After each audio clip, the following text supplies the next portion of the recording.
Hello, everyone. Welcome to the October edition of Radical Reimagining Conversations. I am so just grateful to welcome Aimee White here this month. She is a community-based practicing evaluator from South Carolina and also, how I know her, the current president of the American Evaluation Association. And part of the reason we've invited her here this month is we are just a couple weeks out from Eval 20. We're going to get around to talking a little bit about that towards the end of the conversation, but thank you so much for joining us this month, Aimee. Oh, thank you so much for having me. I'm so grateful to be able to have the platform and join you all in this really important series of conversations that you're having. Yeah, so this month's prompt was kind of unique because we are really kind of like in this moment, and I think it was particularly as we think about the conference that's coming up and what all has had to happen in this COVID era and this project of radical reimagining. I'm wondering what your reflections are on kind of the nature of our project and what that's maybe meant to you in this moment of planning for this conference. Well, I can definitely say the terms radical and reimagining are both very relevant in our conversations around this year's conference. And in preparing for my time with you all, I've actually been very thoughtful and contemplative about my own experiences of the AEA conference and what it's done. And also, you know, with us being 2 weeks out, I'm in preparations quite a bit right now. And so I'm just sort of surrounded or swimming in it personally. And one of the things that it reminded me of is, you know, I've been a member of AEA for, goodness, 15 or more years. And that conference has been not only a marker of every year for me, something that I would look forward to. I'm an independent consultant and I would save for it. And I would, know that I was going to be surrounded by my colleagues, and I would say to all my friends who I would invite that were in the same field, you need to go to this conference because it's the one time a year that I don't have to tell anybody what I do. I can literally just say my name and just start talking about work, and I don't have to explain it. And there's a sense of comfort about that when we do what we do. And those of us who are community-based practitioners who tend to be in tough places around homelessness and drug addiction and other sort of social ills that you live in professionally on a regular basis. And I've just really been grieving a little bit, to be honest. When I looked at your question of, where are you right now? I have to be completely honest and say that I have been grieving a little bit, the loss of that in-person conference, the time together, the networking, the professional development, and the fun in the evening. And so radical reimagining has been really the marker of our whole year as an organization. We at the board level have had to work differently, and this virtual experience is definitely a radical reimagining of our communal gathering as a professional association. And personally, that has affected me, and professionally over the decades of my career. This conference has been something that is a marker of my career, and I feel that's probably the case for many people. I've had conversations with some of my more senior colleagues who've said, Aimee, you've been for 15, I've been for 35, because we're getting ready to celebrate 35 next year as an association, And so I can imagine that radical reimagining is meaning a lot to our members right now.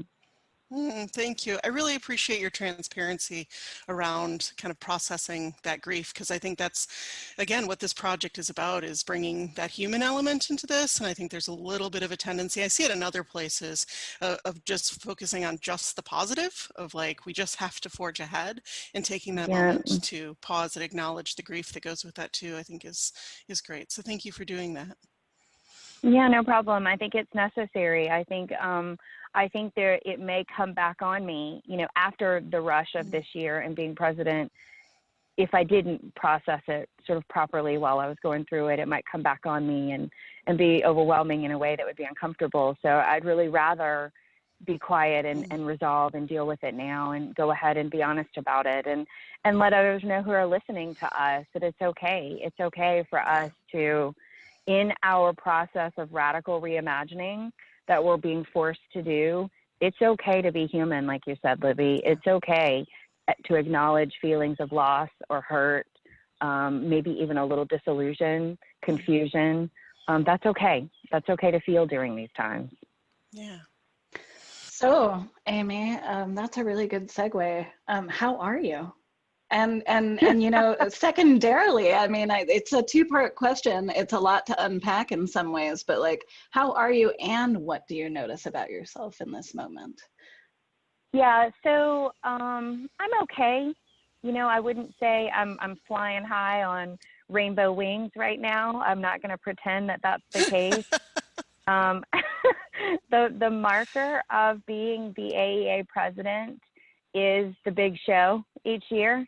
And so when I was in Portland in February, I was site viewing, and it was right after I got home that we got shut down and everything. So I was on this pinnacle of getting so excited about what it was going to be like working with the local area working group out there and really beginning to envision the magnitude of what I saw. And it's been a slow balloon deflate from that throughout the course of the year. And at the same time, a ramping up of an understanding of the power of a virtual experience that I could have never imagined had we not been forced into this situation. So I'm just going to say I'm doing okay. If it were a seesaw, I'm kind of balanced. You know, I'm not overly excited or too sad about it. It's a new space. I love the radical reimagining. I think that's just where I live these days. You know, one of the things to sort of unpack, like you're saying, about how am I and sort of where am I in all of this too, is I've had this odd realization through this process that where we come from really matters. It really influences how we approach our work. And particularly my leadership this year has been deeply influenced by how I was raised as a young person. And I was raised in a home that didn't have a whole lot of emotion. And for the longest time, I thought that that was a bit of a handicap for me. And I worked very hard to be able to grow empathy. And particularly when I started consulting my client base, I would work very hard to listen and to be culturally responsive and to make sure that I was, you know, echoing voices appropriately, and worked very hard to do that. And ironically, during the course of all this, that sort of stoic, unemotional side of me has been so important. I have felt the need to feel my feelings where it's safe and for me to have those, like I mentioned a moment ago, grieve where you do. But when I step into our board meetings and when I step into meetings with staff and planning, I am a leader here, and my role is to lead this organization throughout the tumult of the storm. And so it's ironic that I'm that seesaw keeps coming to me, you know, that I'm right sort of at the vertical point of the seesaw there, and I'm sometimes a little low and sometimes a little high, but I think I'm doing okay. That's so interesting. I think there has been something about this time in the pandemic and amongst the uprisings and whatnot, where I think to some degree we all kind of revert a little bit to those patterns of our childhood, to those patterns that we're most comfortable with. I'm not sure if it's like the stress of the moment, and for some people who have done some of their work of learning how to balance those things, but it's caused me to kind of, I've seen that in people and see that in other places, and really having to have some patience and understanding for people right now in this place because of that kind of how we revert to those maybe childhood or familial patterns.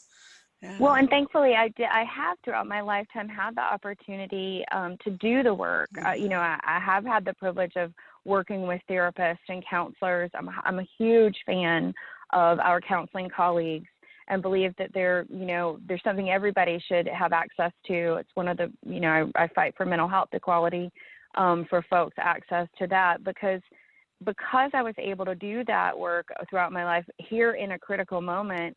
I'm able to understand, you know, others are traumatized when we show up to meetings and folks aren't able to engage in the meeting content, and you don't just push through, you stop and you take a breath and you allow people to acknowledge where they are. And I think it's really neat that you guys are having this particular conversation right now, as close to the election as we are, and that we are in a heightened sense as a society of division. and trauma, and for some terror, for others a sense of arrogance and entitlement. There's just so much of those pendulum swings that we're seeing right now. So for you all to be engaging folks in conversations, to stop for a moment and to answer the question, how are you, is really important. And it's important for you to be able to position yourself, but it's also important for how you interact with others. Because if I am heightened or incited and I enter into interactions with other, I'm just taking that trauma into that interaction. So I'm thankful you guys are having it. Thank you.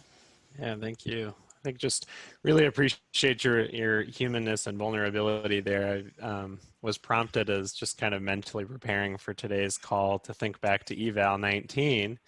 And you and I were sharing some sentiments about it being our conference year, since I also had a conference for the Arizona Evaluation Network that turned out to be canceled. And I think just to also be part of the presidential program planning committee, and just to see your leadership and all the great minds come together, I think was just influential to me as we think about, you know, how some of the reimagining, right, this radical reimagining can carry forward. So I think that kind of prompted my question for you as you think about how things have been radically reimagined. And I think that's kind of an ongoing process.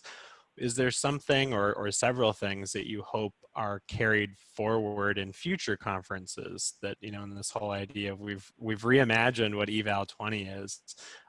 Is there anything that you would hope to see that carries forward? I would, and I think, and those of you who may be listening or watching us who have experienced eval conferences over the years, one of the sort of complaints that I've always heard is a challenge around the quality of the sessions, and this balance that we as an organization are about wanting to be open, and we want to make sure that we have space for those who may be brand new at it. I was one of them 16 years ago, and would have been so appreciative to have the opportunity to present my own work or to see those that are just like me doing their own work. And we need to consider that space. But what we also need to consider is how to rank the quality of sessions so that the navigatability of the conference is more user-friendly. And I will say that that is one thing that has come out of this. And now I don't want us to pendulum swing. What we've had to do because of the platform is shift from about 800 sessions to only about 120. And that to me is too harsh of a cut. Right now it feels too painful. It feels too harsh of a cut.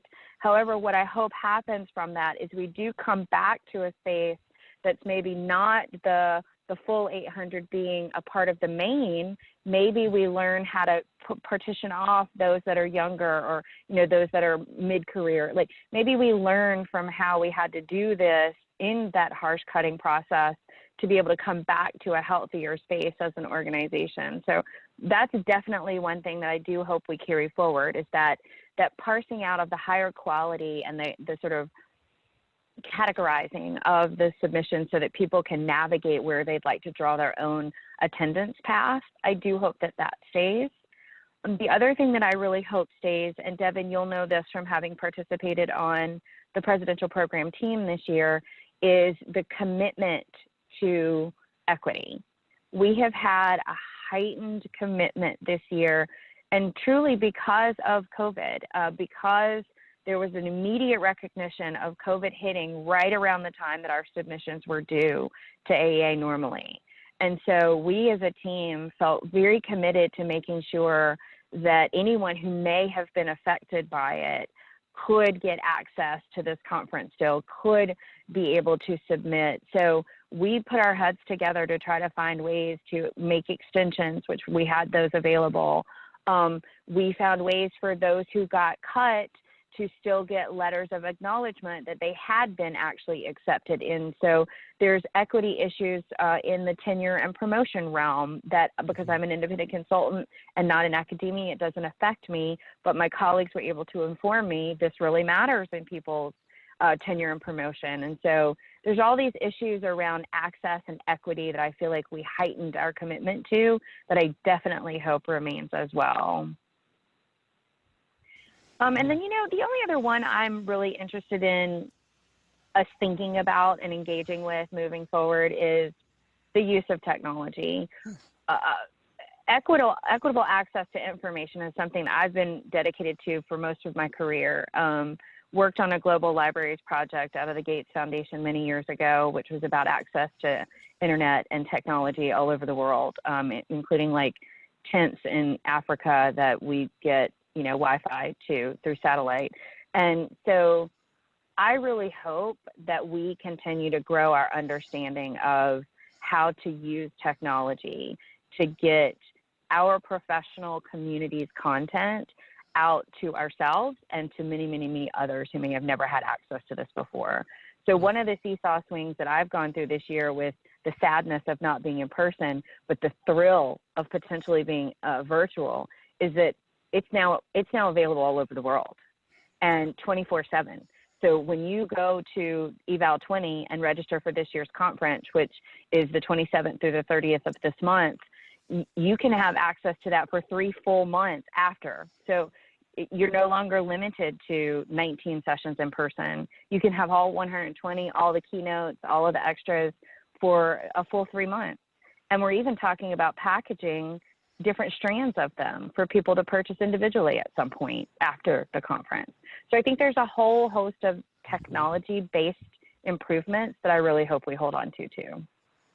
That's great, Aimee. I think one of the things I've really been thinking about with the conference is just that, we need to not just sort of try to replicate, what we've been doing in person, try to do that online. It sounds like you've made some great strides towards doing that this year. I know as a board member, I often have to tell people, it's like, I'm not involved in planning it. I don't know what's going to happen. So I'm just as excited to see like how it all rolls out. I know bits and pieces here and there, but I'm just so excited for some of the keynotes that are planned and everything. So yeah, I'm really excited. Yeah. We've got some transformational keynotes. I have to say that.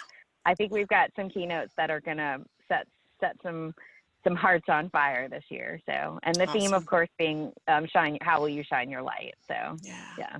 Well, I'm excited. We'll put all the links and everything for people who want to check out the conference a little bit more into the comments. But thank you so much for being here today with us, Aimee. We'll see you on the virtual stage here in a few weeks at conference. Can't wait. Yeah, one more real quick plug for those that are AEA members. We are having our annual AEA business meeting, which will be on October 22nd from 2 to 4 p.m. So you'll also be able to register for that. There's no cost associated with that. That's a sort of a town hall forum. So for those of you who are already AEA members, just go ahead and register for that. You'll get access to your board members really directly, and you'll be able to hear an update on what's going on with the organization. Thank you so much. That's an important plug too. It's a place where usually at conference people, we'll get about 50 people in the room, hoping to have quite a few more on the 22nd. So, hope so. Yeah, thank you so much. Thank you, Aimee. Thanks for having me. And it was good to hear. It was good to hear how you're doing too. Thank you for sharing. Thank you so much. Thank you. Thank you. Thank you, Tiffany. All right. Bye now. Bye.